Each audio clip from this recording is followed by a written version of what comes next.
Hello' বন্ধুসকল, recently মই order কৰিছিলোঁ এটা ট্ৰলি বেগ, যিটো নেকি আহি পালেহি আজি। আৰু বিগ বিলিয়ন ডেত অৰ্ডাৰ কৰিছিলোঁ, যাৰ দাম পৰিলে মোৰ 1556 টকা। যিটো নেকি এৰিষ্ট্ৰকেট ব্ৰেণ্ডৰ হয়, ছুপাৰ ছফ্ট, বহুত ছফ্ট হয় ইয়াৰ হুইলকেইটা, আৰু ছুপাৰ লাইটো হয়, বহুত লাইট হয়। আপোনালোকে চাব পাৰে, ইয়াত এৰিষ্ট্ৰকেট ব্ৰেণ্ডিং আছে।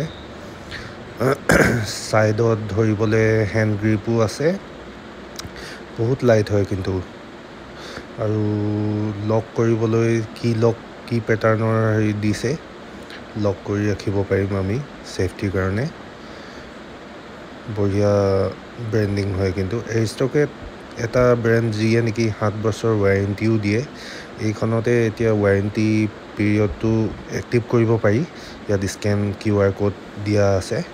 স্কেন কৰি আমি এৰিষ্ট্ৰকেটৰ ছাইটত ডাইৰেক্ট খোল খাই যাব, আৰু তাতে ৰেজিষ্টাৰ কৰিব লাগিব। ইয়াৰ হেণ্ডেলডালো বহুত ছফ্ট হয়, কোনো প্ৰব্লেম নাই। আপোনালোকে ক'ৰবাত ফুৰিবলৈ গ'লে লৈ যাব পাৰে।